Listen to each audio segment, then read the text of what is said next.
ఇప్పుడు నవ్యాంధ్రప్రదేశ్లో కానీ మరే ఏ నేతకు దక్కని గౌరవం నాకు దక్కింది.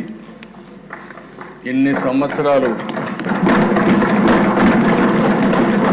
సమైక్య ఆంధ్రప్రదేశ్లో 9 సంవత్సరాలు అందరికంటే ఎక్కువ ముఖ్యమంత్రిగా ఉండే అవకాశం వచ్చింది. 10 సంవత్సరాలు ప్రతిపక్ష నాయకుడిగా పనిచేసే అవకాశం వచ్చింది. అదే మరి ఇక్కడ ఒకసారి రెండోసారి ముఖ్యమంత్రిగా ఒకసారి ప్రతిపక్షంలో పనిచేసే అవకాశం ప్రజలు ఇచ్చారు. అదే ఇంకొక విధంగా దిశ అనునిత్యం కష్టపడి పనిచేయడం, నిజాయితీగా ఉండడం, అనుక్షణం ప్రజలు వాళ్ళ బిడ్డల సంక్షేమమే ధ్యేయంగా పనిచేస్తూ వచ్చాను. అందుకే 4 దశాబ్దాలుగా ప్రజలు ఆదరించారు. వాళ్లకు నా జీవితాంతం కూడా రుణపడి ఉంటానని చెప్పి మరొక్కసారి ప్రజలందరికీ విజ్ఞప్తి చేస్తున్నాను. మొట్టమొదటిసారి అధ్యక్ష 1978లో నేను ఎమ్మెల్యే అయ్యాను. అప్పటి నుంచి ప్రజల కోసం పనిచేయడం, అనునిత్యం అధ్యయనం చేయడం, నిత్య విద్యార్థిగా నేర్చుకోవడం, నేర్చుకున్న విషయాల్ని ప్రజలకు న్యాయం జరిగే విధంగా ఏమేం చేయాలో చేసుకుంటూ ముందుకు వచ్చాం. 46 సంవత్సరాల కంటే ముందు ఎన్నో పదవుల్లో చేపట్టిన 46 ఏళ్లుగా నా రాజకీయ జీవితంలో ఎన్నో పదవులు చూశాను, ఎన్నో కష్టాలు చూశాను, అవమానాలు పడ్డాను. కడాన నా మీద క్లేమోర్ మైన్స్ 24 బ్లాస్ట్ చేస్తే సాక్షాత్ వెంకటేశ్వర స్వామి నన్ను కాపాడాడు, ప్రాణభిక్ష పెట్టాడు, పునర్జన్మ కల్పించారు. 4 సంవత్సరాలు ఇక్కడున్నప్పుడే నా మీద చాలా దారుణంగా కుటుంబ సభ్యుల్ని అవమానపరిచే విధంగా మాట్లాడితే నా జీవితంలో ప్రాణానికి కూడా భయపడలేదు. కానీ ఆ సమయంలో ఒక బాధ, ఆవేదన కలిగింది. అలాంటి వేధింపులు కూడా గురయ్యాను. కడకు జైలు కూడా పంపించే పరిస్థితి వచ్చారు. కానీ అధ్యక్ష, నేను ఏ తప్పు చేయలేదు, ఏ తప్పు చేయను. అనుక్షణం ప్రజల కోసం పనిచేస్తా. ఇలాంటి ఇబ్బందులు పెట్టినప్పుడంతా కూడా ఇంకా మనోధైర్యాన్ని పెంచుకొని ఇంకా నేను ఏం చేయగలుగుతాను, ఏం చేస్తే ప్రజల రుణం తీర్చుకోగలుగుతాను ఆలోచించి ముందుకు పోతూ వచ్చాను. చాలా అరుదైన సంఘటనలు నా జీవితంలో చూశాను. నేను జైల్లో ఉన్నప్పుడు 53 రోజులు మీరు చూసే అధ్యక్ష, 80 దేశాల్లో తెలుగు వారు 53 రోజులు రోడ్డు మీదకి వచ్చి ఎక్కడికక్కడ పోరాటాలు చేశారంటే అది నా జీవితంలో ఎప్పుడూ మరిచిపోలేని సంఘటన అని చెప్పి కూడా నేను మీకు తెలియజేస్తున్నా. అందుకనే ప్రజలు మనకిచ్చిన స్థానాన్ని ఎవరు చెరపాలన్నా చెరపలేరు. అందుకని ఈరోజు మీరు చూస్తే 4వసారి ముఖ్యమంత్రి. ఇది అరుదైన అనుభవం. 4వసారి ముఖ్యమంత్రి అయ్యాం. అవినీతి, డబ్బులు కానీ, కులం కానీ, మతం కానీ, ప్రాంతం కానీ, వర్గం వంటి అంశాలు తీవ్రంగా ప్రభావితం చేస్తున్న ఈ రోజుల్లో నా మీద ఈ నమ్మకం పెట్టుకున్నారంటే అది నా జీవితంలో ఎప్పుడు మరిచిపోలేనని చెప్పి కూడా నేను మీకు తెలియజేస్తున్నా. అధికారం నాకు కొత్త కాదు, సీఎం కుర్చీ అంతకంటే కొత్త కాదు, కేంద్ర రాజకీయాలు కూడా నాకు కొత్త కాదు. తెలుగుదేశం పార్టీ ఒక ప్రాంతీయ పార్టీగా ఉండి దేశ రాజకీయాల్లో కీలక పాత్ర అనేక సందర్భాల్లో పోషించాం. అది తెలుగుదేశం పార్టీ చరిత్ర అని చెప్పి కూడా నేను మీకు తెలియజేస్తున్నాను. ఇన్ని చూసిన నాకు ఈరోజు మీరు చూస్తే అధ్యక్ష 95లో మొట్టమొదటిసారి ముఖ్యమంత్రి అయ్యాను. మళ్ళీ 99లోనే కంటిన్యూ అయ్యాను. 2014లో ముఖ్యమంత్రి అయ్యాను. 2024లో మళ్ళా ముఖ్యమంత్రి అయ్యాను.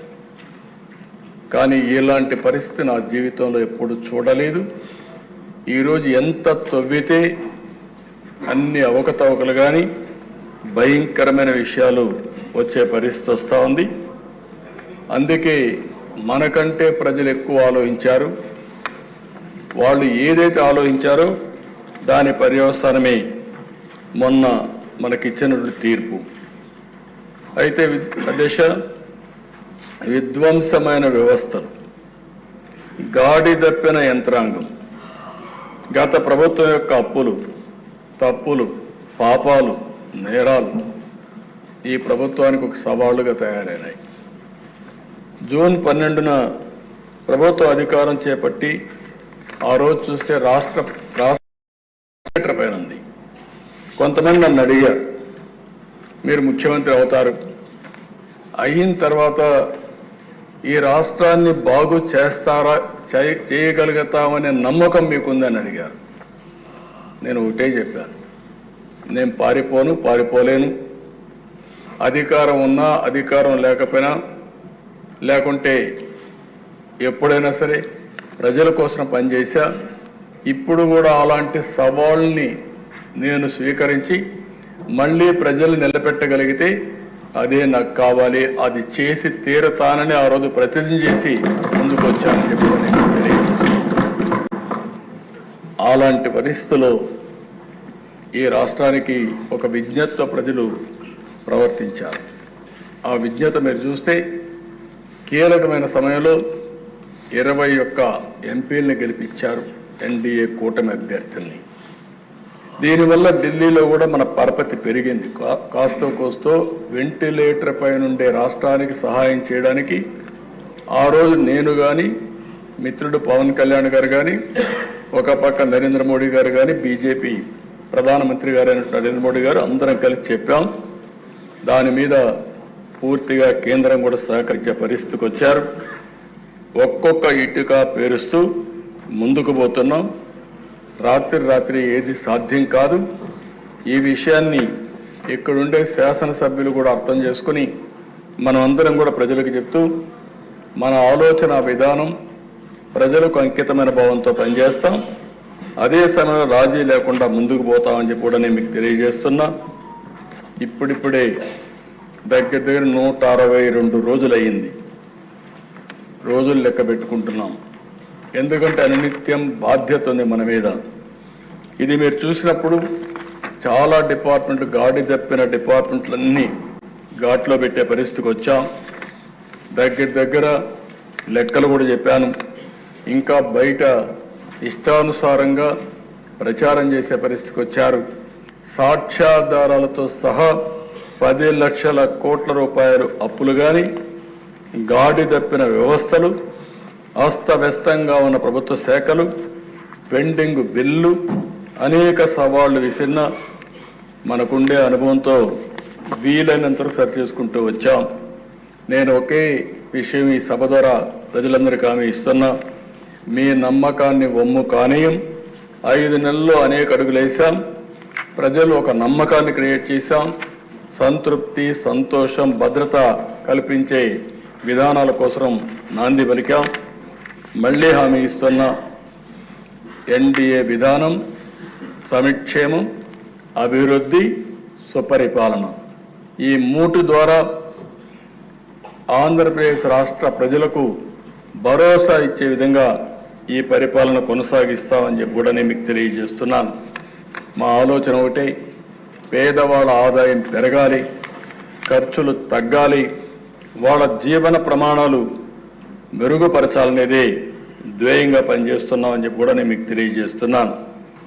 అందుకనే ఎన్నికల్లో కొన్ని హామీలు ఇచ్చాం.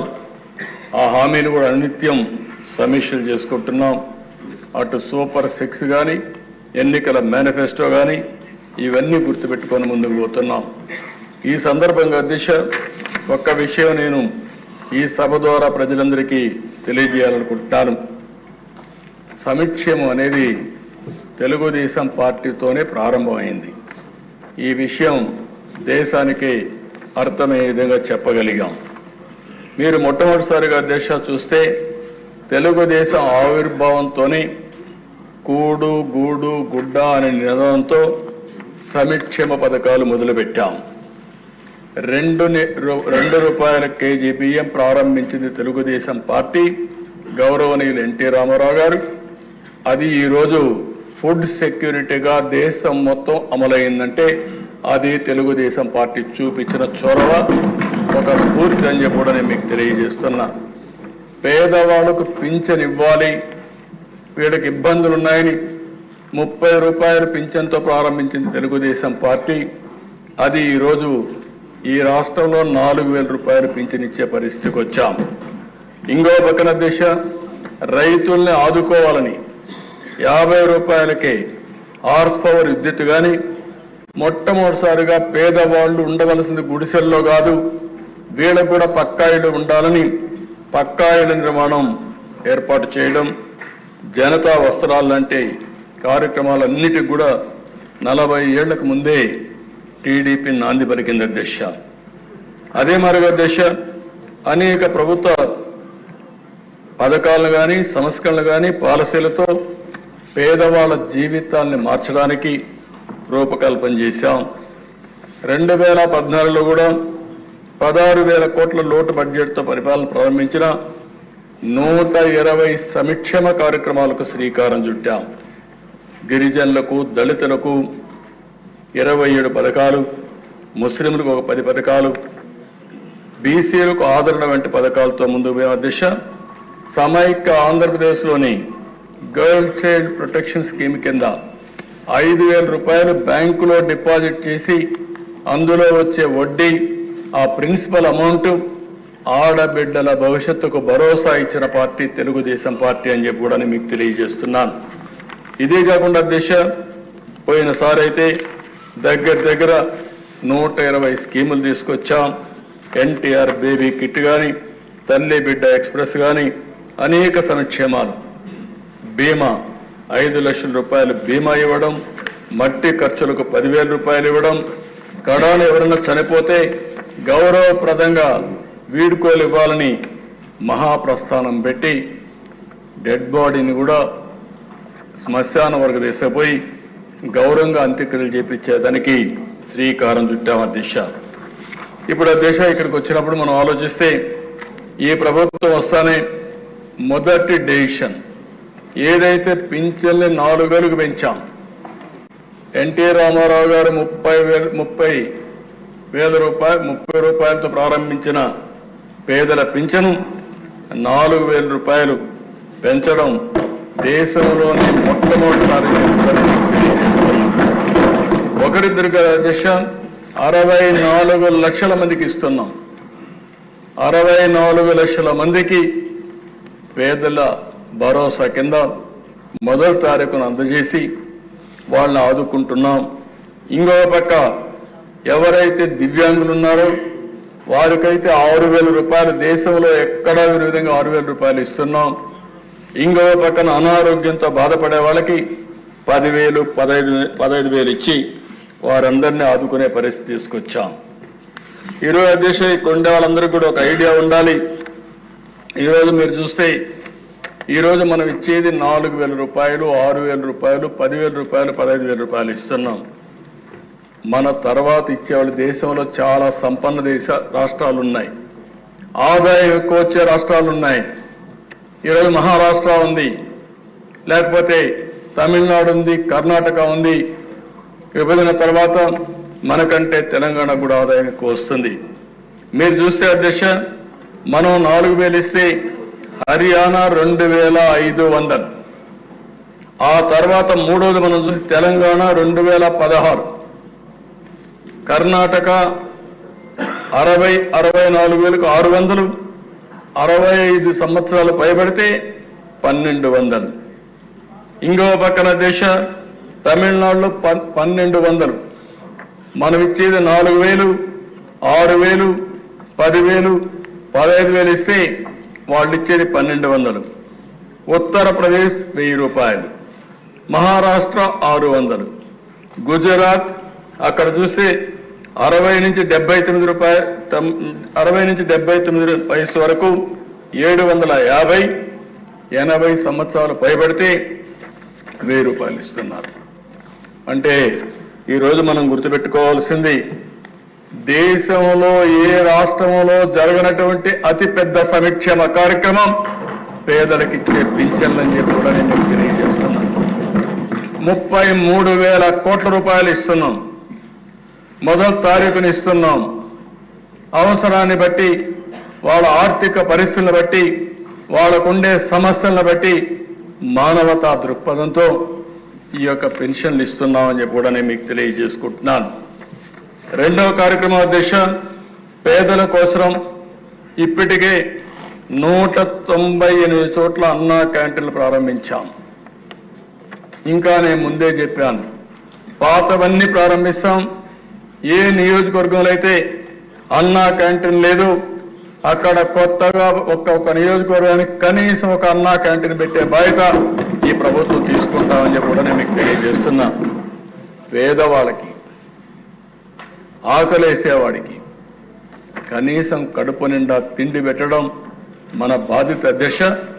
అందుకే మీరు చూస్తే అన్నా క్యాంటీన్లో బ్రేక్ఫాస్ట్ కానీ, లంచ్ కానీ, డిన్నర్ కానీ 5 రూపాయలకే ఇచ్చే ఏకైక ప్రభుత్వం ఎన్డీఏ ప్రభుత్వం ఆంధ్రప్రదేశ్ అని చెప్పి నేను మీకు తెలియజేస్తున్నా. ఇప్పటికి మూడు పూట్లు చూస్తే 1,18,81,765 మంది అన్నా క్యాంటీన్లో భోంచేశారు అధ్యక్ష. అది విన్నప్పుడు ఒక ఆనందం, ఒక తృప్తి. నేను ఒకటే అప్పీల్ చేశాను అధ్యక్ష. ఈరోజు తిరుమల తిరుపతి దేవస్థానంలో ఎన్టీ రామారావు గారు ఆ రోజు క్యాంటీన్ ప్రారంభించారు, అన్నదానం ప్రారంభించారు. ఈరోజు డబ్బులు కూడా కార్పస్ బాగా డెవలప్ అయింది. వడ్డీతో కనీసం వడ్డీ ఖర్చు పెట్టినా 1,00,000 మంది పెట్టే పరిస్థితికి వచ్చారు. ఇంకా కార్పస్ కూడా పెరుగుతా ఉంది. ఒక స్ఫూర్తి, ఒక ఆలోచన ఏ విధంగా పనిచేస్తున్న దానికి తిరుమలలో అన్నదానమే ఒక ఉదాహరణ అని చెప్పి కూడా నేను మీకు తెలియజేసుకుంటున్నాను. అందుకని అధ్యక్ష, ఇక్కడ కూడా అందరికీ అప్పీల్ చేస్తున్న దాతలందరికీ, మీ దగ్గరలో ఉండే అన్నా క్యాంటీన్కి ఒక రోజున మీరు పుట్టినరోజు కానీ, మీ ఇంట్లో మంచి కార్యక్రమం చేసే సమయంలో కానీ, మీ కుటుంబ సభ్యుల్ని గుర్తుంచుకునే కార్యక్రమం చేసే సందర్భంలో కానీ ఒక 10 మందికి భోజనం పెట్టాలంటే అన్నా క్యాంటీన్ ఉపయోగించుకోండి. అన్ని దానాల కంటే అన్నదానం పవిత్రమైనది. ఈ కార్యక్రమానికి నాంది పలికి డబ్బులు పెరగడానికి ప్రభుత్వానికి కష్టం కాదు అధ్యక్ష. నేను సమాజంలో కూడా స్ఫూర్తిని ప్రమోట్ చేయాలనుకుంటున్నాను, స్ఫూర్తిదాయకంగా ముందుకు పోవాలనుకుంటున్నాను. మొన్న విజయవాడలో వరదలు వస్తే అధ్యక్ష, ఆ రోజు ఎన్డీఏ ప్రభుత్వం పనిచేసిన విధానానికి ప్రజలు మెచ్చి మేము కూడా ఈ మంచి కార్యక్రమంలో భాగస్వాములు కావాలని దగ్గర సీఎం రిలీఫ్ కి 500 కోట్ల రూపాయలు ఇచ్చారంటే అది ఈ ప్రభుత్వం పైన విశ్వసనీయత. ₹1 ఇస్తే అది ప్రజలకు తీరుతుంది, న్యాయం జరుగుతుందనే విశ్వాసంతోనే ముందుకు వచ్చారు. అది చూసినప్పుడు మాలో కూడా ఇంకా పట్టుదల పెరుగుతా ఉంది, ఇంకా బాగా చేయాలని ఆలోచన వస్తా ఉందని చెప్పి కూడా నేను మీకు తెలియజేసుకుంటున్నాను. ఇది అయిన తర్వాత దిశ ఏదైతే ఎన్నికల మేనిఫెస్టోలో చెప్పామో ఆడబిడ్డలకు దీపం 2. ఈరోజు ఒక విధంగా ఆలోచిస్తే చరిత్ర దిశ సమైక్య ఆంధ్రప్రదేశ్ దీపం కార్యక్రమం నేనే పెట్టా. ఆ రోజు దేశంలో ఎవ్వరూ కూడా ఆలోచించినప్పుడు మా తల్లి కష్టాలు నేను ఒకసారి ఆలోచించుకుని ఎవరైతే ఆడబిడ్డలు ఉన్నారో ఏ ఆడబిడ్డకు అలాంటి కష్టం రాకూడదనే ఉద్దేశంతో ఆ రోజు దీపం ప్రవేశపెట్టాం. ఈ దీపం యొక్క ముఖ్యమైన ఉద్దేశం చూస్తే అధ్యక్ష, ఎక్కడెక్కడో కట్టెలు తెస్తారు. ఓసారి వర్షాకాలంలో బయట ఉంటే కట్టెలన్నీ ఎండిపోతే బాగా తడిచిపోతే ఆ కట్టెలు తీసుకొచ్చి పొయ్యిలో పెడితే ఎంత పొగంటే ప్రతి ఒక్క ఇంట్లో ఒకే బెడ్రూమ్ ఇల్లు ఉంటుంది, రూమ్ ఒకటే ఉంటుంది, అక్కడే కిచెన్, అక్కడే డైనింగ్, అక్కడే పడుకుంటారు. ఇల్లంతా కూడా పొగొస్తే ఆడబిడ్డలు పడే కష్టం అవన్నీ చూసిన తర్వాత నాకు అనిపించింది. అప్పట్లోనే రామ్ నాయక్ అని ఒక మంత్రి ఉండేవాడు మహారాష్ట్ర నుంచి, వాజ్పేయి గారిని మెప్పించి రామ్ నాయక్ని గట్టిగా రిక్వెస్ట్ చేసి ఆ రోజుట్లోనే ఇంటింటికి దీపం కింద వంట గ్యాస్ సిలిండర్లు ఉచితంగా సరఫరా చేసిన పార్టీ తెలుగుదేశం పార్టీ అధ్యక్ష. ఈరోజు అలాంటి కార్యక్రమాన్ని మళ్ళీ రిపీట్ చేశాం. మనోహర్ గారు మంత్రిగా చాలా సమర్థంగా దాన్ని చేశారు. ఒకే హామీ ఇచ్చాం, సంవత్సరానికి 3 ఉచిత గ్యాస్ సిలిండర్లు ఇస్తా ఉన్నాం. ప్రతి సంవత్సరం 3 ఉచిత గ్యాస్ సిలిండర్లు ఇచ్చే బాధ్యత ఈ ప్రభుత్వం తీసుకుంటున్నామని చెప్పి కూడా నేను మీకు తెలియజేస్తున్నాను. కొంతమంది తెలియని వాళ్ళు మాట్లాడుతున్నారు, ఎక్కడిచ్చారంటారు. ఇది క్యాష్గా చేతికి ఇవ్వడానికి. గ్యాస్ తీసుకుపోవాలంటే సిలిండర్ కావాలి. అంటే ఎవరైనా సరే గ్యాస్ సిలిండర్ ఇంట్లో ఉంటే అయిపోతానే బుక్ చేసుకుంటారు. బుక్ చేసుకుంటే గ్యాస్ వస్తున్న దశ. మేము ఏదైతే చెప్పామో చెప్పినప్పటి నుంచి ఇప్పటి వరకు 42,40,000 మందికి గ్యాస్ సిలిండర్లు బుక్ చేసుకున్నాం. వాళ్ళకందరికీ ఇస్తున్నాం. ఇంకొక విషయం కూడా చెప్తున్నాను అధ్యక్ష, దీనివల్ల ఒకటే కండిషన్, సింపుల్ కండిషన్, ఎవరైనా సరే రేషన్ కార్డు ఉండాలి, రెండోది ఆధార్ ఉండాలి. ఈ 2 ఉంటే అందరూ ఎలిజిబుల్. మీరు కూడా చెప్తున్నా, ఊరికే విమర్శలు చేసేది మానండి. ఒకటే హామీ ఇస్తున్నా, ఈ హౌస్ లో ఎవరికైతే రేషన్ కార్డు ఉందో, ఎవరైతే ఆధార్ అథెంటికేషన్ ఉందో, అలాంటి అందరూ కూడా దీపం 2 కింద 3 సిలిండర్లకు అర్హులు, తీసుకునే హక్కు వాళ్ళకు ఉంది. ఎవరైనా ఇవ్వకపోతే దబాయించి తీసుకోమంటున్నా. మనోహర్ గారిని కూడా కోరాను, ఢిల్లీలో కూడా నేను చాలా స్పష్టంగా రిక్వెస్ట్ చేశాను, మేమే డబ్బులు కడతాం, మీరు వాళ్ళ దగ్గర డబ్బులు కూడా కట్టకుండా తీసుకోకుండా ఇమ్మని చెప్పి రిక్వెస్ట్ చేశాం. కానీ వారు చెప్పింది ఇప్పటి వరకు అన్ని కార్యక్రమాలు కూడా ముందు డబ్బులు కడితే మళ్ళా వాళ్ళ అకౌంట్ డబ్బులు ఇచ్చుకోండి, కానీ ఇది చేయొద్దనే పరిస్థితికి వచ్చారు. కానీ ప్రయత్నం చేస్తున్నాం. కానీ ఈరోజు ఎవరైనా ఇది కట్టిన ఆర్డర్ బుక్ చేసుకున్న తర్వాత 48 గంటల్లో వాళ్ళ అకౌంట్లో డబ్బులు వేసే బాధ్యత ఈ ప్రభుత్వం తీసుకుంటాం. ఎస్క్రో అకౌంట్ కూడా ఓపెన్ చేశామని చెప్పి నేను మీకు తెలియజేస్తున్నాను. అదే మరిగా దిశ, ఈరోజు చెత్త పన్ను రద్దు చేశాం. కనీసం చెత్త మీద పన్నేసి 83 లక్షల మెట్రిక్ టన్నులు చెత్తంతా పేరకపోయే పరిస్థితి వచ్చింది. ఇప్పుడు కూడా చెప్తున్నా నారాయణ గారికి, ఎంత తొందరగా వీలైతే అంత తొందరగా చెత్త వదిలించమని చెప్పి. ఆయన అంటున్నాడు 1 ఇయర్ అంటున్నాడు. 1 ఇయర్ కుదరదు. నెక్స్ట్ అక్టోబర్ లోపల పూర్తిగా చెత్తంతా కూడా తీసే బాధ్యత, వీళ్ళు వేసిపోయిన చెత్తని క్లీన్ చేసే బాధ్యత తీసుకోవాల్సిన అవసరం ఉంది. చెత్త పన్ను రద్దు చేశామని చెప్పి కూడా నేను మీకు తెలియజేస్తున్నాను. అధ్యక్ష, మత్స్యకారులు పొట్టగొట్టారు. 217 జీవో తీసుకొచ్చారు. కనీసం అంతవరకు జీవనోపాధి, వాళ్ళు స్వేచ్ఛగా ఎక్కడన్నా చెరువు ఉంటే ఆ చెరువులు ఆ సొసైటీ పోయి ఎక్కడికక్కడ ఉపాధి కల్పించుకునేవారు. అందుకే మళ్ళీ ఆ జీవోను రద్దు చేసి మత్స్యకారులకు అండగా ఉండడానికి ప్రభుత్వం ముందుకు పోతున్నాం. అవసరమైతే రుణాలు ఇప్పిస్తాం, వారికి గ్రాంట్ ఇస్తాం, అన్ని విధాల అభివృద్ధి చేస్తామని చెప్పి కూడా నేను మీకు తెలియజేస్తున్నాను. స్వర్ణకారుల కోసం ఒక కార్పొరేషన్ పెట్టాం. ఆ రోజు చెప్పాం, స్వర్ణకారుల్ని పూర్తిగా ప్రోత్సహించే బాధ్యత ఈ ప్రభుత్వాన్ని. మొట్టమొదటిసారిగా దేశ గీత కార్మికులకి 10% మద్యం షాపులు వాళ్ళకి కేటాయించే కార్యక్రమానికి శ్రీకారం చుట్టాం. ఎందుకంటే చేతి వృత్తులు, కుల వృత్తుల్ని గౌరవించాల్సిన అవసరం ఉంది. వాళ్ళ జీవనోపాధి పోయింది. అందుకని వీళ్ళంతా కూడా గీత కార్మికులు ఏదైతే ఒకప్పుడు మీరు చూస్తే కళ్ళు గీసి వాళ్ళు జీవనోపాధి గడిపేవారు. అందుకే వాళ్ళ వృత్తిని గౌరవిస్తూ 10% మద్యం షాపుల వారికే కేటాయించాం. ఇంకో పక్కన దిశ అర్చకుల జీతాలు, చాలని జీతాలు వస్తా ఉంటే 10,000 నుంచి 15,000కు పెంచాం. దేవాలయాల్లో నాయి బ్రాహ్మణులు ఉన్నారు, వాళ్ళ వేతనాలు 15,000 ఉంటే కాదు 25,000 చేస్తామని ఎలక్షన్ మేనిఫెస్టోలో చెప్పి ఇమ్మీడియట్ గా 25,000 చేసిన ప్రభుత్వం ఈ ప్రభుత్వం అని చెప్పి కూడా నేను మీకు తెలియజేస్తున్నా. ఇంకో పక్క టెంపుల్స్ అన్ని కూడా ధూప దీప నైవేద్యం కింద ఆలయాల్లో ఆర్థిక సహాయం 5,000 ఉంటే వాళ్లకు 10,000 పెంచాం. ఉపాధి కోసం చూస్తున్న వేద విద్యార్థులకి 3,000 రూపాయల నిరుద్యోగ భృతి ఇవ్వడం మొదలుపెట్టాం. చేనేతకు జీఎస్టీ ఎత్తివేశాం. గృహ నిర్మాణానికి అదనంగా 50,000 రూపాయల ఆర్థిక సహాయం పెంచాం. రైతులకు గత ప్రభుత్వం బకాయిలు పెట్టిన 1674 కోట్ల రూపాయలు చెల్లించి ఈరోజు ఎవ్వరు ప్యాడీ ప్రొక్యూర్మెంట్కి ఇస్తే 48 గంటల్లో వాళ్ళ అకౌంట్కు డబ్బులు పంపించే పరిస్థితిగా తీసుకున్నాం. అది కూడా వాట్సాప్ గ్రూపులు కూడా క్రియేట్ చేసి ఎక్కడా ఇబ్బంది లేకుండా చేస్తున్నాం.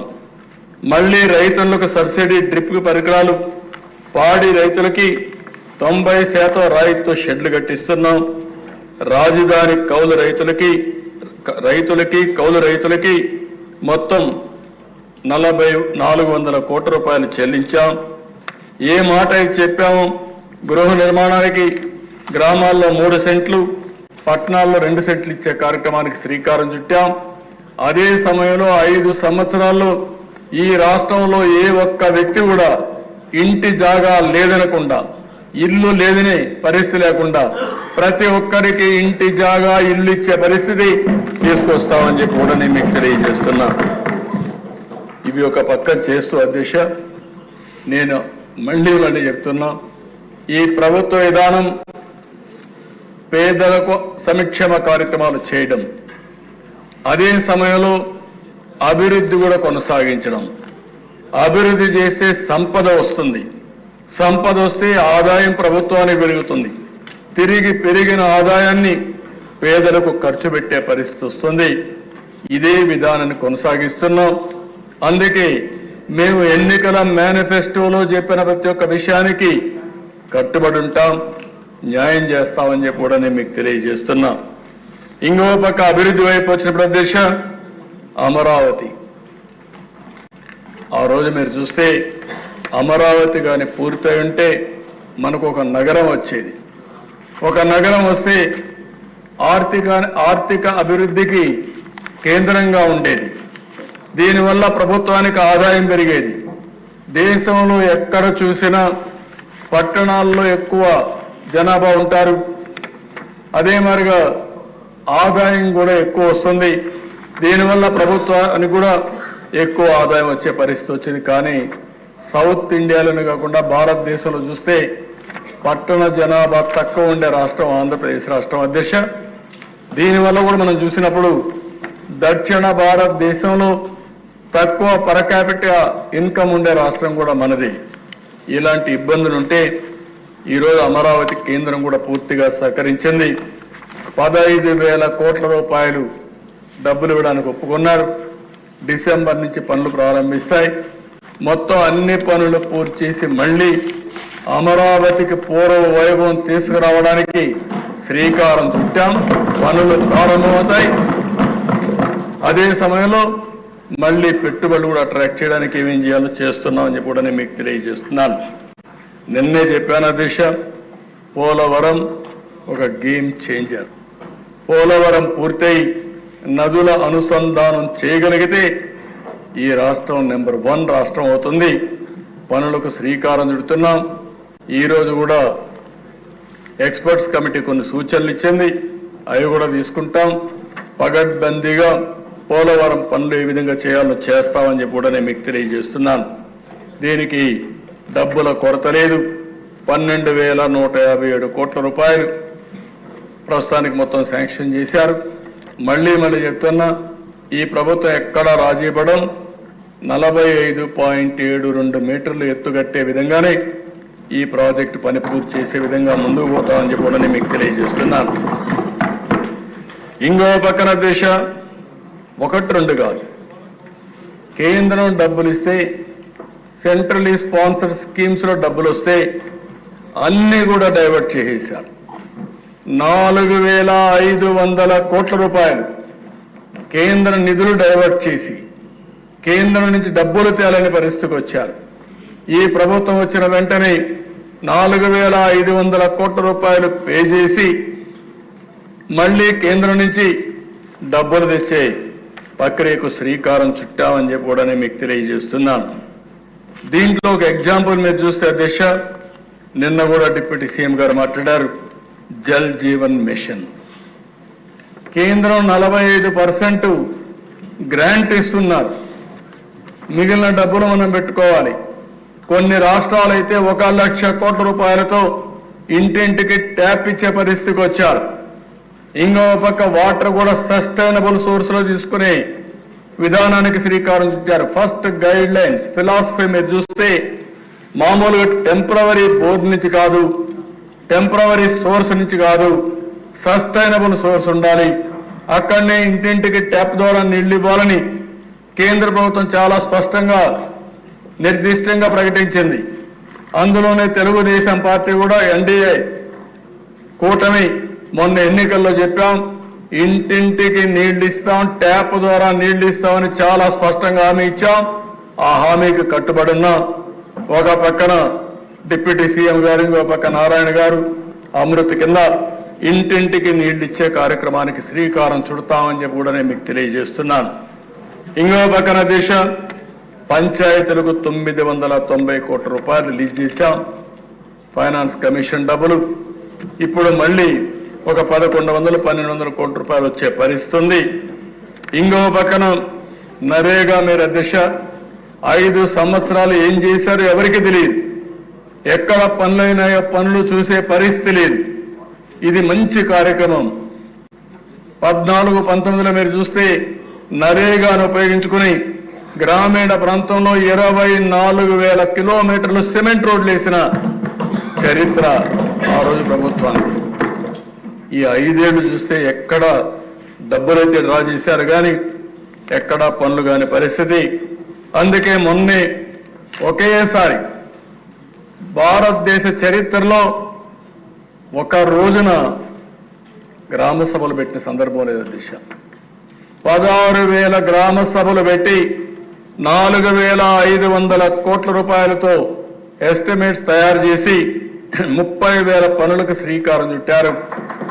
జనవరి 15కి సంక్రాంతి కంటే ముందే పూర్తి చేసే విధంగా కార్యక్రమాలు చేస్తున్నారు. అది ప్రభుత్వం చేపట్టినటువంటి గ్రామీణ ప్రాంతాల్లో ఒక మహత్తర కార్యక్రమం అని చెప్పి కూడా నేను మీకు తెలియజేస్తున్నాను. అదేశ రహదారులు ఈరోజు మీరు చూస్తే R&B రోడ్లు ఉన్నాయి. అన్ని రోడ్లు గుంతలు పెట్టి వెళ్ళారు, గుంతలు తవ్వి వెళ్ళారు. ఎక్కడ పోయినా ఏ రోడ్డు చూసినా భయంకరంగా ఉంది. ఈ విషయంలో మనందరం గుర్తుపెట్టుకోవాల్సిన అవసరం ఉంది. రోడ్డు అనేది ఒక నాగరికతకు చిహ్నం. రోడ్డు ఉంటే రవాణా మెరుగైన రవాణా ఉంటుంది. రెండోది గ్రామాల్లో మనం రైతు పండించే పంట కూడా మార్కెట్కి తీసుకుపోయే అవకాశం ఉంటుంది. ఇంకో పక్క మన ఆరోగ్యం కూడా ఈ గుంతల రోడ్లు చూస్తూ ఉంటే చాలా అనారోగ్య సమస్యలు 1-2 కాదు, అన్ని సమస్యలు. అందుకే గ్రామాల్లో ఉండాలంటే ప్రజలకు కూడా విరక్తి కలిగే పరిస్థితి వస్తూ ఉంది. అందుకనే ఇవన్నీ కూడా చేయాలనే ఉద్దేశంతో మొన్ననే కొంతవరకు రోడ్లన్నీ గుంతలన్నీ క్లీన్ చేయాలని 860 కోట్ల రూపాయలు శాంక్షన్ చేసి సంక్రాంతికంతా గుంతలు లేని రోడ్లు తయారు చేయాలనే ఒక సంకల్పంతో ముందుకు పోతున్నాం. పాత్ హోల్స్ ఫ్రీ రోడ్స్ తయారు చేస్తాం. అయితే అధ్యక్ష ఇక్కడ మళ్ళీ ఒకసారి చెప్తున్నా, దీంతోనే సమస్య పరిష్కారం కాదు. ఇంకా చాలా రోడ్లు ఉన్నాయి. ప్రభుత్వానికి కూడా ఒక పక్క ప్రథమ ప్రాధాన్యత సంక్షేమ కార్యక్రమాలు ఇవ్వాలి. ఇంకో పక్క కేంద్రం నుంచే ఇచ్చే డబ్బులకు మనం మ్యాచింగ్ గ్రాంట్ ఇవ్వాలి. మూడో పక్కన అభివృద్ధి కార్యక్రమాలు చేయాలి. అప్పుడే మళ్ళీ ఆదాయం పెరుగుతుంది. అదే సమయంలో మనం రోడ్లు కూడా వేసుకోవాల్సిన అవసరం ఉంది. అందుకే నిన్న మీరు చెప్పినప్పుడు కూడా చూస్తే అధ్యక్ష దగ్గర 10 లక్షల ఎకరాలు లిఫ్ట్ ఇరిగేషన్ ప్రాజెక్టుల ద్వారా నీరు అందిస్తున్నాం. దుర్మార్గం మీరు ఒకసారి చూస్తే, నేను ఎప్పుడు ముఖ్యమంత్రి అయినా లిఫ్ట్ ఇరిగేషన్ అన్నిటికీ డబ్బులు ఖర్చు పెట్టి రిపేర్ చేయడం, మళ్ళా కొత్తగా ఒకరు వస్తే అన్నీ కూడా అక్కడనే మోటార్లు కూడా అమ్ముకొని వెళ్ళిపోవడం, అవి కూడా దొంగిలించుకొని పోవడం. ఇప్పుడు అధ్యక్ష దగ్గర 4 లక్షల ఎకరాలకు నీళ్లు ఇవ్వలేని పరిస్థితి. ఏం చేయాలో తెలియదు. ఒకవేళ చేసినా 5 ఏళ్ళ తర్వాత మళ్ళా పోయే పరిస్థితి వస్తుంది. ఇలాంటివన్నీ కూడా పరిష్కారం చేసుకోవాల్సిన అవసరం ఉంది. అందుకని సర్వీస్ ప్రొవైడర్ అని చెప్పి నేను మాట్లాడాను. పేదవాళ్ళ మీద భారం పడకూడదు, ప్రజల మీద భారం పడకూడదు. కానీ అదే సమయంలో వాళ్ళ జీవన ప్రమాణాలు పెరిగేట్టుగా ఈ యొక్క రోడ్ల వ్యవస్థ కానీ టెలికమ్యూనికేషన్ కానీ కరెంట్ కానీ ఇవన్నీ ఉండాల్సిన అవసరం ఉంది. అందుకే నేను ప్రపోజ్ చేసింది ఇది కూడా ఆలోచించమని కోరాను. నా ఉద్దేశం ఒక్క నేషనల్ హైవేస్ అన్ని బాగుండడం కాదు, ఎక్కడ నేషనల్ హైవే ఎక్కినా చాలా బాగుంటుంది, అక్కడి నుంచి స్టేట్ హైవే పోగానే ఇంకా గుంతలు ఇంకా భయంకరమైన రోడ్లు వచ్చే పరిస్థితి ఉంది.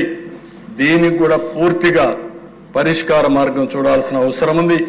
దానికి ప్రభుత్వం కట్టుబడి ఉన్నామని చెప్పి తెలియజేసుకుంటూ ఇంకా నేను చర్చించిన తర్వాత వినూత్నమైన ఆలోచనతో ముందుకు వచ్చి రాష్ట్రంలో ఒక్క నేషనల్ హైవే కాదు, ఆ ఊరికి మళ్ళా ఆ ఊర్లోకి పోతే సిమెంట్ రోడ్ ఉంది, ఊర్లో సిమెంట్ రోడ్ ఉంది. నేషనల్ హైవే అయితే 2 లేన్ 4 లేన్ 6 లేన్ 8 లేన్స్ వచ్చేసాయి, కానీ మధ్యలో మాత్రం గోతులు పడ్డ రోడ్లు ఉన్నాయి. దీన్ని పరిష్కారం చేయాల్సిన అవసరం ఉంది. దీన్ని ఏ విధంగా చేయాలో చేస్తామని కూడా నేను మీకు తెలియజేస్తున్నాను. మొన్నే సమీక్ష చేశా, కొంత వాళ్ళు కూడా వెసులుబాటు కావాలంటే అవన్నీ ఇచ్చాం. 75,000 కోట్ల రూపాయలతో నేషనల్ హైవే ప్రాజెక్టులు మన రాష్ట్రంలో జరుగుతున్నాయి.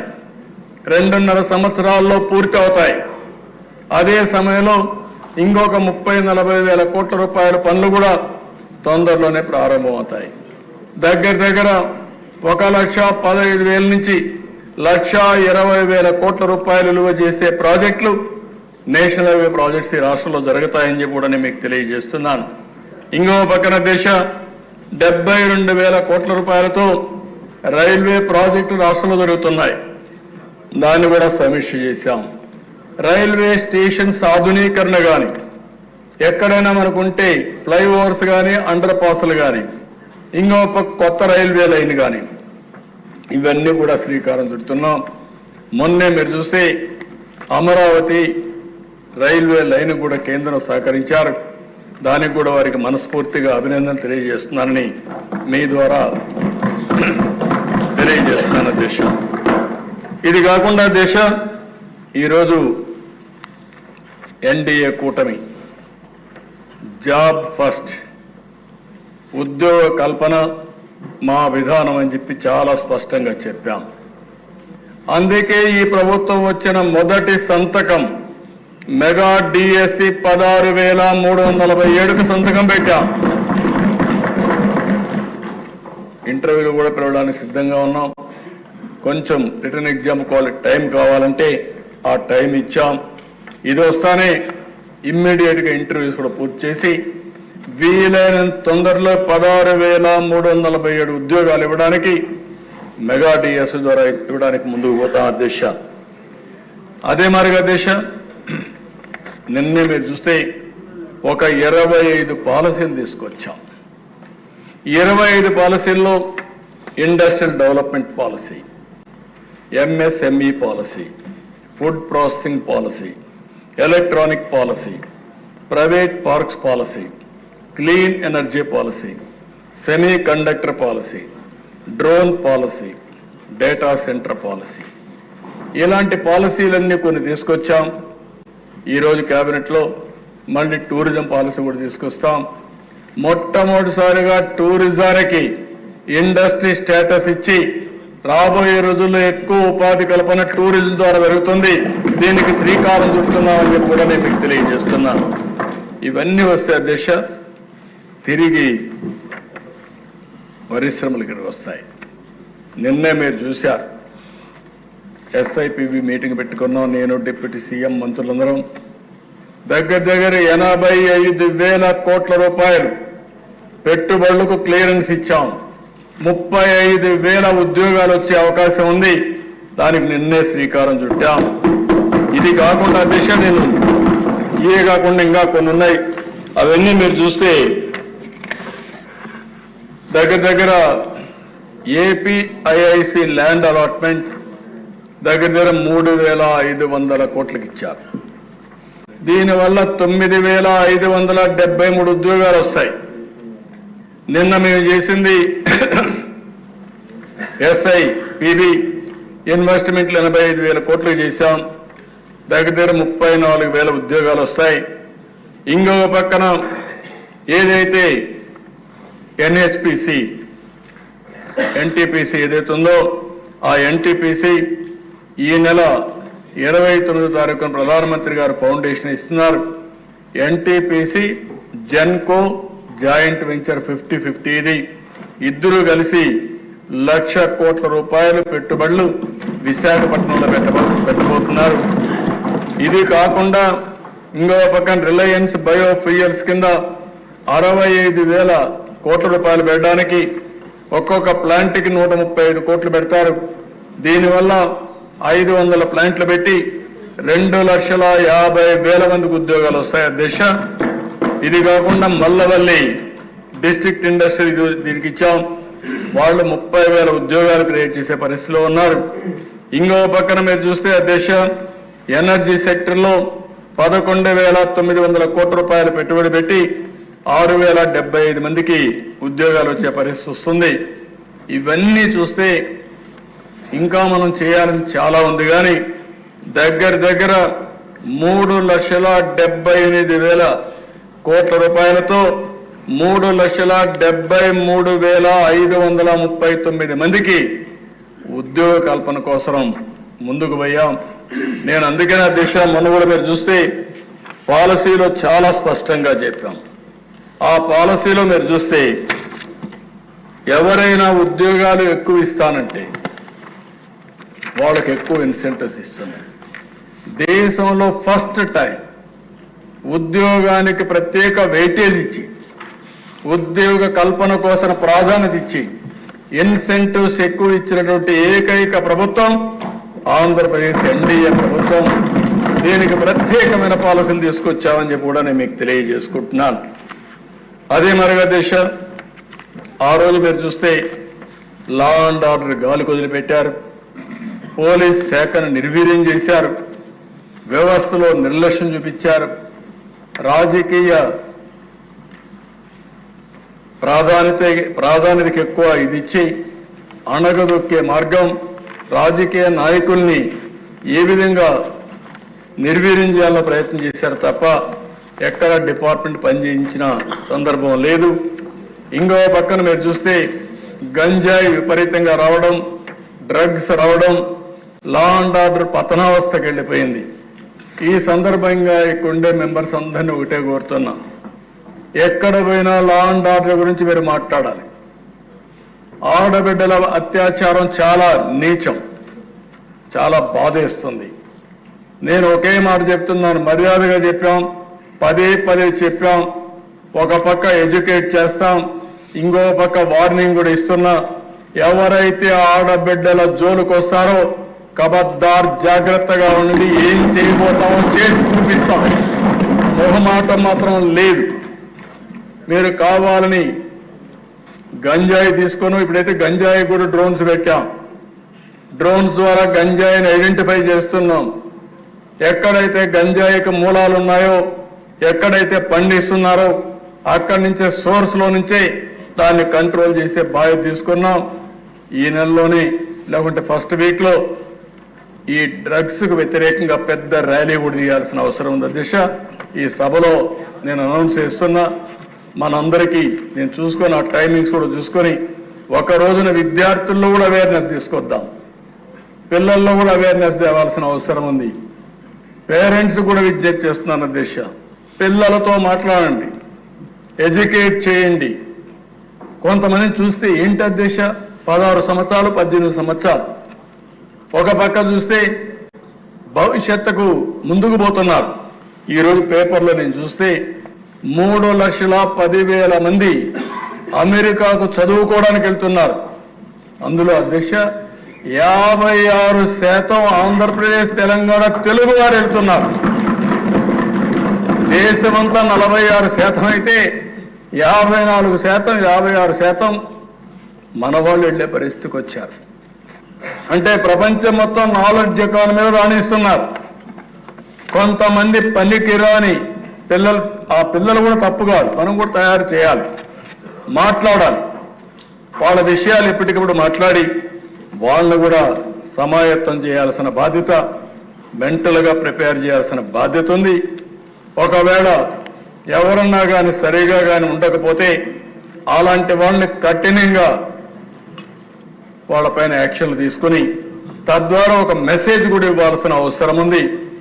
ఎవరైతే కరుడుగట్టిన నేరస్తులు కూడా హెచ్చరిక చేస్తున్నా అలాంటి నేరస్తులు ఉండవలసిన ప్లేస్ ఆంధ్రప్రదేశ్ రాష్ట్రం కాదు. అది గుర్తుపెట్టుకోండి. మీరు ఒక సవాలుగా సమాజానికి తయారైతే మీ తాట తీసే బాధ్యత ఈ ప్రభుత్వం తీసుకుంటుందని చెప్పి కూడా హెచ్చరిస్తున్నారు అధ్యక్ష. ఎక్కడ రాజీ పడం. ఇంకో పక్కన అధ్యక్ష, ఫింగర్ ప్రింట్ వ్యవస్థకు డబ్బులు ఇవ్వలేకపోయాను. ఈరోజు 120 కోట్లు ఇచ్చాం, వెహికల్స్ డబ్బులు ఇచ్చాం, కొత్త వెహికల్స్ అని పెడుతున్నాం, టెక్నాలజీ ప్రాధాన్యత ఇస్తున్నాం. భవిష్యత్తులో పోలీస్ శాఖను బలోపేతం చేసి లా అండ్ ఆర్డర్కి టాప్ ప్రియారిటీ ఇస్తామని చెప్పి కూడా నేను మీకు తెలియజేస్తున్నాను. ఇది కాకుండా దేశ ఈరోజు ఈ ప్రభుత్వంలో మీరు ఒకసారి చూస్తే సుపరిపాలనకు నాంది పలికాం. ఒక పక్క అభివృద్ధి సంక్షేమం సుజావుగా జరగాలంటే పరిపాలన గుడ్ గవర్నెన్స్ ఉండాల్సిన అవసరం ఉంది. అందుకనే ఈరోజు మీరు చూసినప్పుడు 1వ తారీఖునే ఉద్యోగస్తులకి పింఛన్దారులకి ఎవరైతే పెన్షనర్స్ ఉన్నారో వాళ్ళందరికీ కూడా 1వ తారీఖు ఇచ్చే పరిస్థితి తీసుకొచ్చాం. ఇక్కడ ఒక అధ్యక్ష ల్యాండ్ టైటిలింగ్ యాక్ట్ రద్దు చేశాం, యాంటీ ల్యాండ్ గ్రాబింగ్ యాక్ట్ తీసుకొస్తున్నాం. ఎవరైనా సరే భూ కబ్జాలు చేస్తే ఆ భూ కబ్జాలు చేశారని మేము ప్రూవ్ చేయడం కాదు, మీరే ప్రూవ్ చేసుకోవాల్సిన అవసరం ఉంటుంది. ఎవరైనా సరే ప్రైవేటు భూములు జోలుకొచ్చినా ప్రభుత్వ భూములు జోలుకొచ్చినా ఎవరైతే ఈ కబ్జాదారులు ఉన్నారో ల్యాండ్ గ్రాబర్స్ ఉన్నారో వాళ్ళందరికీ హెచ్చరిక చేస్తున్నాం. ఈ సెషన్లో అనేది బిల్లు వస్తుంది, చట్టం అవుతుంది. గడిచిన 5 సంవత్సరాల్లో జరిగిన పనులు మీరు ఒక్కసారి ఆలోచిస్తే అధ్యక్ష, ఎవరు పిటిషన్ ఇచ్చినా నాది 22A కింద రాసేశారు, నా భూమి వేరేవాడు కబ్జా చేశాడు, నా భూమి ఇప్పించండి అనే పరిస్థితికి వచ్చారు. ఒక ఫార్స్కెన్ తయారు చేశారు, డ్రోన్ సర్వే అన్నారు, బౌండరీసే మార్చేశారు. ఇంకో పక్కన మీరు చూస్తే భూములు కూడా నాకు వచ్చే పిటిషన్లని అనలైజ్ చేస్తే 160% ల్యాండ్ డిస్ప్యూట్స్ వచ్చాయి. ఎక్కడికక్కడ భయంకరమైన వాతావరణం క్రియేట్ చేశారు. అందుకని అవసరమైతే ఇవన్నీ కూడా చెప్పాం. ఏవైతే గ్రామాల్లో రెవెన్యూ సదస్సులు పెడతాం, సమస్యలు పెట్టి ప్రక్షాళన చేస్తాం, రీసర్వేలు చేస్తాం, ఎన్ని చర్యలు చేయాలనో తప్పు చేసిన వాళ్ళపైన యాక్షన్ తీసుకుంటాం. తప్పులు సరిచేసే బాధ్యత ఈ ప్రభుత్వం తీసుకుని తొందరలోనే ఈ సమస్యకి పరిష్కార మార్గం చూపిస్తామని మరొకసారి ప్రజలందరికీ హామీ ఇస్తున్నాను. అదే మరిగా దేశ మద్యం దోపిడీ ఇప్పుడు కూడా అర్థం కాని విషయం. హోల్సేల్, రీటైల్, మ్యానుఫ్యాక్చరింగ్ అన్ని కూడా అస్తవ్యస్తం చేశారు. ఈరోజు ఈ ప్రభుత్వం వచ్చిన తర్వాత ఒక ట్రాన్స్పరెంట్ మెథడ్ తీసుకొచ్చాం. ఒకప్పుడు దేశంలో ఉండే బ్రాండ్లు కానీ పక్క దేశాల్లో ఉండే బ్రాండ్లు ఈ రాష్ట్రంలో ఉండేటివి కాదు, ఓన్ బ్రాండ్లు పెట్టారు. బూమ్ బూమ్ అని చాలాసార్లు ఇక్కడ కూడా మాట్లాడాను. అలాంటి బ్రాండ్స్ అన్నీ వచ్చాయి. ఈరోజు ఆ బ్రాండ్లన్నీ పోయి స్టాండర్డ్ బ్రాండ్స్ వచ్చాయి. ఈరోజు ఎవరైనా సరే నా బ్రాండ్ లేదనో లేకుంటే ఎవరైనా మ్యానిపులేట్ చేస్తున్నారని చెప్పే అవకాశం లేకుండా చేశాం. అదే మరిగా షాపుల అలాట్మెంట్ కూడా లాటరీ వేసాం. అందరి సమస్యలు లాటరీ వేసి ఇచ్చాం తప్ప ఎక్కడా రికమెండేషన్ జరగలేదు. నేను ఇంకొక మాట కూడా హెచ్చరిస్తున్నాను.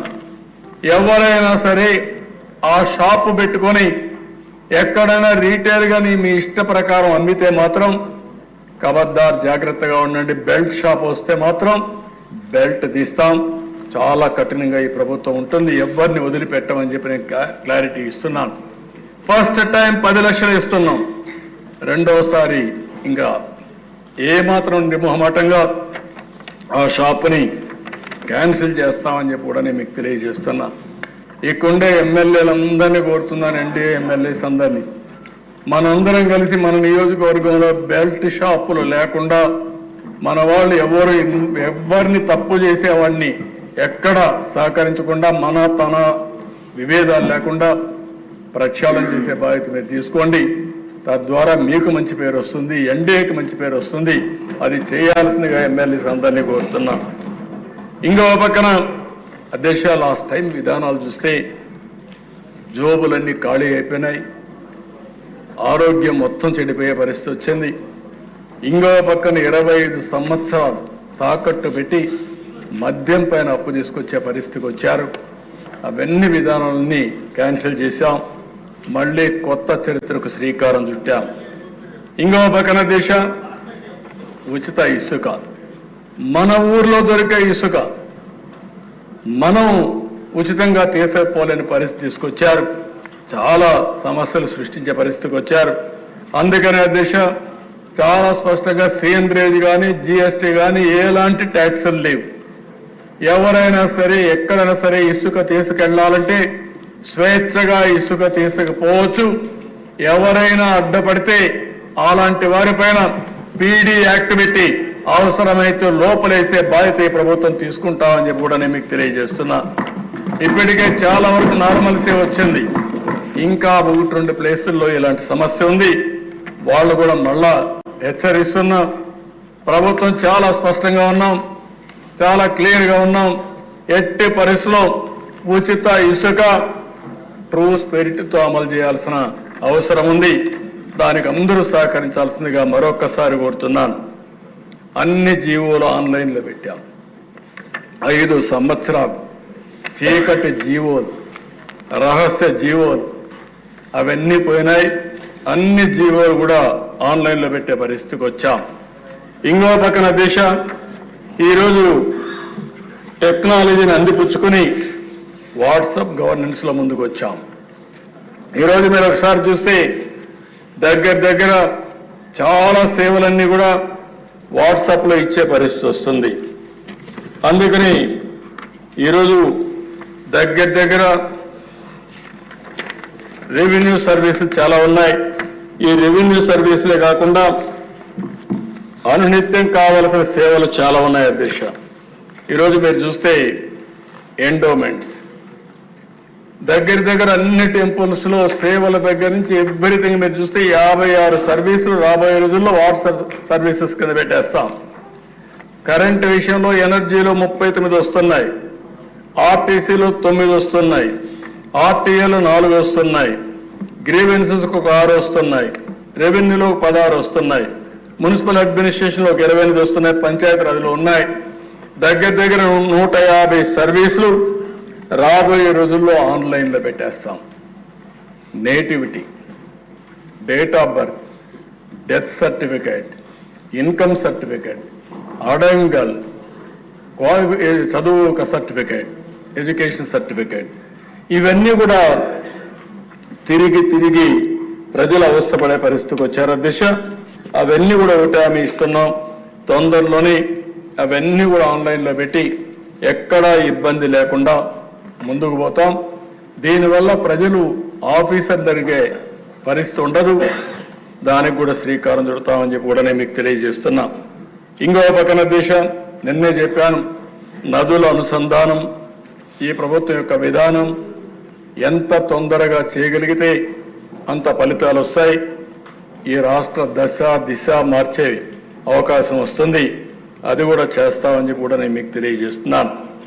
అధ్యక్ష, ప్రతి క్షణం ఈ 3 విషయాల్లో సంక్షేమ కార్యక్రమాలు ఏం చెప్పాం, ఇంకా ఎక్కువ ఏ విధంగా చేయగలుగుతాం, అభివృద్ధి ఇంకా తొందరగా ఏ విధంగా చేయగలుగుతాం, ఆదాయాన్ని ఏ విధంగా పెంచుతాం, సుపరిపాలన గుడ్ గవర్నెన్స్కి నాంది పలుకుతూనే పారదర్శకతో పరిపాలన ఎట్టివ్వగలుగుతాం ఆలోచిస్తున్నాం.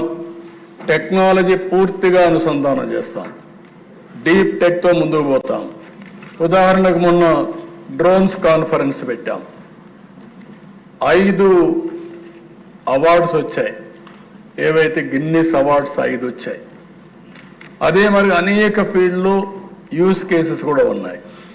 అందుకని డ్రోన్స్ కోసం ఒక డ్రోన్ సిటీ ఒకటి పెట్టి అక్కడే మ్యానుఫ్యాక్చరింగ్, డ్రోన్ పైలట్స్ ట్రైనింగ్, అదే సమయంలో సర్టిఫికేషన్ కూడా ఇచ్చి పెద్ద ఎత్తున దేశానికి కేంద్రంగా ఓరవకల్ డ్రోన్ సిటీగా తయారు చేయబోతున్నామని చెప్పి కూడా నేను మీకు తెలియజేస్తున్నాను. ఇదే కాకుండా సీసీటీవీ కెమెరాలకు ఎక్కువ ఇస్తున్నాం, ఐఓటీస్కి వెళ్తున్నాం. నా ఉద్దేశం ఒకటే, లా అండ్ ఆర్డర్ కానీ, అభివృద్ధి కానీ, ప్రజలకు అవసరమైన సేవలు కానీ టెక్నాలజీ అనుసంధానం చేసుకుంటే చాలా ఫాస్ట్గా ముందుకు పోయే పరిస్థితి వస్తుంది. నేను అందుకే పదే పదే చెప్తున్నాను, హార్డ్ వర్క్ చేయడం కాదు, స్మార్ట్ వర్క్ చేయాలి. ఒక సెల్ ఫోన్ ఉంటే ఏ పనిని చేసుకునే విధానానికి శ్రీకారం చుట్టే రోజులు వస్తాయి. దానికి మనం ముందుకు పోవాల్సిన అవసరం ఉందని చెప్పి కూడా నేను మీకు తెలియజేస్తున్నాను. అందుకనే అధ్యక్ష, ఇవన్నీ జరగాలన్నా కొంత టైం కావాలి. నేను ఒక ఆలోచన ఇస్తే ఆ ఆలోచన అమలు చేయాలన్నా అధికార యంత్రాంగం కానీ, ఆ ఆలోచనని స్వీకరించే ఆలోచన ప్రజలకు కూడా రావాల్సిన అవసరం ఉంది. అయితే నేను ఒకటే చెప్తున్నా, ఇది అసాధ్యమేం కాదు. అట్లని చెప్పి రాత్రి ఎన్ని అయిపోతాయని చెప్పలేం. కానీ సవాళ్ళు వస్తూ ఉంటాయి, సమస్యలు వస్తాయి, అధిగమిస్తాం, ముందుకెళ్తాం. ఈరోజు ఇంకొక విషయం కూడా ఈ సభలో చెప్తున్నా, రైతులు ధాన్యం ఇస్తున్నారు. రైతులకు గిట్టుబాటు ధర వస్తూ ఉందా లేదా అనునిత్యం మనం సమీక్ష చేసుకోవాల్సిన బాధ్యత మన మీద ఉంది. ఇంకో పక్కన పత్తి ఉంది. నిన్న మొన్న కొన్ని ఆర్టికల్స్ వచ్చాయి, మళ్ళా దానిపైన సమీక్ష చేస్తాం. కొంతమంది వ్యాపారస్తులు పత్తి కూడా ఏదో తరిచిందనో లేకుంటే మెత్తగా ఉందనో తక్కువ డబ్బులు ఇచ్చే పరిస్థితి వస్తున్నారంటున్నారు. రైతులకు గిట్టుబాటు ధర ఇచ్చే విధానానికి ఈ ప్రభుత్వం కట్టుబడి ఉన్నాం, అది చేస్తామని చెప్పి మరొకసారి హామీ ఇస్తున్నాం. అదే సమయంలో అధ్యక్ష, వినియోగదారుడికి ధరలు పెరగకుండా, నిత్యావసర వస్తువుల ధరలు పెరగకుండా అనునిత్యం మానిటర్ చేస్తాం. దానికి కూడా కమిటీ వేసాం, ఆ కమిటీ కూడా పనిచేస్తుంది. ఈ రెండు కూడా ఎప్పుడో అధ్యక్ష మీరు చూస్తే మీరు కూడా అందులో భాగస్వాములు. ఆ రోజుల్లో రైతు బజారు పెట్టి రైతులు పండించిన ఏవైతే వ్యవసాయ ఉత్పత్తులన్నీ నేరుగా రైతు బజారు ద్వారా అమ్ముకునే ఏర్పాటు చేసింది తెలుగుదేశం ప్రభుత్వం ఆ రోజే సమైక్య ఆంధ్రప్రదేశ్లో. అలాంటి పాలసీస్ ఉన్నాయి, దానికి కూడా ఇది చేస్తామని చెప్పి తెలియజేసుకుంటూ, అదే మరిగా ఈరోజు మనం అనునిత్యం ఎప్పటికప్పుడు ప్రజల సమస్యల్ని ఆలోచించుకుంటూ ముందుకు పోవాల్సిన అవసరం ఉంది. ప్రజలకు ఇబ్బందులు లేకుండా చేయడం కోసం ఏమేం చేయాలో అన్ని ఆలోచిస్తున్నామని చెప్పి కూడా నేను మీకు తెలియజేస్తున్నాను. ఈ సెషన్లోని మీ అందరి ముందర కూడా విజన్ డాక్యుమెంట్ స్వర్ణ ఆంధ్రప్రదేశ్ 2047 అది కూడా తీసుకొస్తున్నాం, అది కూడా మేము ముందర పెడతామని చెప్పి కూడా నేను మీకు తెలియజేస్తున్నాను. ఇంకో పక్కన దేశం ప్రజలకు ఖర్చులు తగ్గించాలి. ఇందులో వినూత్నమైన కార్యక్రమం సూర్య ఘర్ ఏదైతే కేంద్ర ప్రభుత్వం అదే మాదిరిగా ప్రధానమంత్రి గారు ప్రమోట్ చేశారో, ఈ సూర్య ఘర్ ద్వారా మీ ఇళ్లలోనే కరెంట్ ఉత్పత్తి చేసుకునే అవకాశం ఇండ్ల పైన. దీనికి పేదవాళ్ళందరికీ ఉచితంగా మనమే సోలార్ ప్యానెల్స్ పెట్టిస్తాం. 200-250 యూనిట్ల కోసం సోలార్ ప్యానెల్స్ పెట్టిస్తాం. దానికి అగ్రిగేటర్ని సెలెక్ట్ చేస్తాం, వాళ్ళు కూడా వచ్చి పనిచేస్తారు. దాన్ని పెట్టే బాధ్యత కూడా మనమే తీసుకుంటాం, మెయింటైన్ చేసే బాధ్యత మనం తీసుకుంటాం. వాళ్ళు ఎప్పుడు కావాలంటే అప్పుడు వాడుకోవచ్చు, వాళ్ళకి సర్ప్లస్ ఉంటే గ్రిడ్కి ఇవ్వచ్చు, మళ్ళీ అవసరమైతే గ్రిడ్ ద్వారా వాళ్ళు తీసుకుని నెలవారీగా 200 యూనిట్లు కానీ 250 యూనిట్లు కానీ కరెంటు ఉచితంగా ఇచ్చే ఏర్పాట్లు మనం చేయడానికి సిద్ధంగా ఉన్నాం. ఇది ఎమ్మెల్యేలు ఎంత శ్రద్ధ తీసుకుంటే అంత మీకు ఉపయోగపడుతుంది.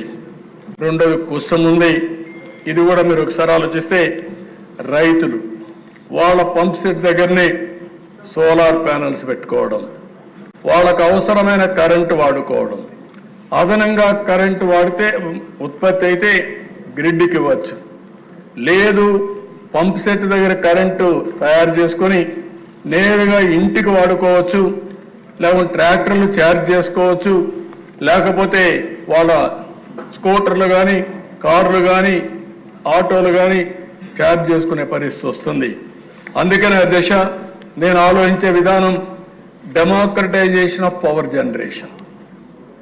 ఎక్కడికక్కడ డీసెంట్రలైజ్ చేయాలని, ఆ పవర్ని ఆ సబ్ స్టేషన్ వాడాలని. గ్రిడ్ అనేది డిమాండ్ సప్లై మేనేజ్మెంట్ కింద ఉంటుంది. ఎవరైనా సరే కరెంటు వాడుకుంటే అది కూడా గ్రీన్ ఎనర్జీని వాడుకుంటే మనం ప్రమోట్ చేస్తాం. అవసరమైతే ఈ ప్రభుత్వం మొన్నే ఇచ్చాం, ఇండస్ట్రీస్ ఎవరైతే గ్రీన్ ఎనర్జీతో పోతారో వాళ్ళకు అదనంగా ఇన్సెంటివ్స్ ఇచ్చాం. ఇప్పుడు కూడా హామీ ఇస్తున్న క్రెడిట్స్ ని ఏది కార్బన్ క్రెడిట్స్ ఇవ్వడానికి ఒక కార్యక్రమం కూడా తీసుకొస్తాం. అన్ని రంగాల్లో ఎవరైతే ఈ కార్బన్ క్రెడిట్స్ తీసుకోగలుగుతారో వాళ్ళకు అదనంగా బెనిఫిట్స్ ఇచ్చే విధానానికి శ్రీకారం చుడతామని చెప్పి కూడా నేను మీకు తెలియజేస్తున్నాను. ఈరోజు మనందరం మాట్లాడేది P3 మాట్లాడుతున్నాం, పబ్లిక్ ప్రైవేట్ పార్ట్నర్షిప్. నేను ఒక స్టెప్ ముందుకు వచ్చి P4 అంటున్నాను. మనం సంపద సృష్టిస్తున్నాం. కొంతమంది లక్షల కోట్ల రూపాయలు సంపాదిస్తున్నారు, వేల కోట్ల రూపాయలు సంపాదిస్తున్నారు. కానీ పేదవాడు మాత్రం పేదవాడిగానే ఉన్నాడు. అందుకే P4 కింద పబ్లిక్ ప్రైవేట్ పీపుల్స్ పార్ట్నర్షిప్ తీసుకొని మనం పైనుండే 10%, కింద నుండే 10-15% అడాప్ట్ చేసుకోవడం, మెంటర్ చేయడం, వాళ్లకు చేయూతనివ్వడం, అనునిత్యం వాళ్ళు కూడా మనతో సమానంగా పైకి తీసుకురావాలని ఆలోచన ఉంటే ఇది అసాధ్యం కాదు. దానికి కూడా ఒక కార్యక్రమం తీసుకొస్తామని చెప్పి కూడా నేను మీకు తెలియజేస్తున్నాను. ఇలాంటి కార్యక్రమాలు చేస్తున్న అధ్యక్ష, ఈరోజు నేను ఈ అసెంబ్లీలో ఒకటే చెబుతున్నాను. ఎన్డీఏ ప్రభుత్వం అన్ని విధాల ఈ రాష్ట్రాన్ని అభివృద్ధి చేయాలని కేంద్ర ప్రభుత్వం ఇచ్చే సహకారం తీసుకుంటాం. మన తెలివితేటలు జోడిస్తాం, టెక్నాలజీ ఉపయోగించుకుంటాం, సంక్షేమం ఎక్కువ అమలు చేస్తాం. అదే సమయంలో అభివృద్ధికి కూడా నాంది పలుకుతాం. మళ్ళీ ఆదాయాన్ని పెంచుతాం. పెంచిన ఆదాయాన్ని పేదవాళ్ళ సంక్షేమం కోసం ఖర్చు పెడుతూనే నిరంతరం ఈ ప్రక్రియకు శ్రీకారం చుడతామని చెప్పి కూడా నేను మీకు తెలియజేసుకుంటూ, మనందరి ఆలోచన ఒకటే, ఆంధ్రప్రదేశ్ రాష్ట్రం భవిష్యత్తులో నెంబర్ 1 రాష్ట్రంగా భారతదేశంలో ఉండాలనేది మనందరి ఆకాంక్ష. తెలుగు జాతి ఎక్కడున్నా ప్రపంచంలోనే నెంబర్ 1గా ఉండాలనేది మనం ఒక ఆకాంక్షగా పెట్టుకుంటున్నాం. ప్రపంచంలో అయితే తెలుగువారు నెంబర్ 1గా వచ్చే అవకాశం ఉంది. ఇప్పుడే మీరు చూస్తూ ఉంటే 3,10,000 మంది అగ్రదేశమైన అమెరికాకు చదువు కోసం పోతే దాంట్లో 56% తెలుగు వాళ్ళు ఉన్నారంటే దట్ ఈజ్ ఎ ఇండికేషన్. అక్కడ రీచ్ అయిపోయారు. రీచ్ కావాల్సింది ఇక్కడనే ఈ గడ్డ పైన రీచ్ కావాలి. ఇక్కడుండే పేదల పైన శ్రద్ధ పెట్టాలి. ప్రజలే ఆస్తి. ఆ ప్రజలు కానీ మనం కానీ అన్ని విధాల సమర్థత పెంచగలిగితే ఏదైనా సాధ్యం అని చెప్పి నేను మీకు తెలియజేసుకుంటూ, ఈరోజు ఈ అవకాశాన్ని మళ్ళీ 6 నెలలు దగ్గర 163 రోజులు అవుతుంది, 162 రోజులు దగ్గర మళ్ళీ ఎప్పటికప్పుడు మాట్లాడదాం. ప్రజలకు జవాబుదారితనంగా ఉండే విధంగా పరిపాలన చేద్దాం. చేసిన పనులన్నీ ప్రజలకు చేద్దాం, వాళ్ళని మెప్పిద్దాం. ఎప్పటికప్పుడు వాళ్ళు కూడా అనుసంధానం చేసుకుని ఈ రాష్ట్ర అభివృద్ధి కోసం ముందుకు పోయే విధంగా కార్యక్రమాలు చేపడతామని చెప్పి మరొక్కసారి తెలియజేసుకుంటూ, ఈ అవకాశాన్ని ఇచ్చిన మీ అందరికీ, అదేవిధంగా తొందరలోనే నేను ఇంకొక కార్యక్రమం కూడా ఆలోచిస్తున్నా. ఒకసారి మేమందరూ క్షేత్రస్థాయికి పోవడమే కాకుండా నేను కూడా ప్రజలతో ముఖాముఖి మాట్లాడే ఏర్పాటు కూడా ఏ విధంగా చేస్తే బాగుంటుందని ఆలోచిస్తున్నాను. దానికి కూడా శ్రీకారం చుడుతూ మనం చేసే పనులన్నీ ప్రజలకు చెప్పి వాళ్ళను కూడా మెప్పించి వాళ్ళను కూడా భాగస్వామ్యం చేసుకుంటూ ముందుకు పోవాల్సిన అవసరం ఉంది. దీనికి కూడా శ్రీకారం చుడతా అని చెప్పి తెలియజేసుకుంటూ, ఈ అవకాశాన్ని ఇచ్చిన మీకు మనస్ఫూర్తిగా అభినందనలు. గౌరవ సభ్యులందరికీ ఒకటే కోరుతున్నా, మీరు చేసిన అభివృద్ధి 6 నెలల్లో మీ నియోజకవర్గంలో మీ జిల్లాల్లో ఏం చేశారో ఆ విషయాలు కూడా ప్రజలకు తీసుకుపోయి ఒక జవాబుదారీ పరిపాలనకు శ్రీకారం చుట్టే బాధ్యత నాకు, మాకు, మీకు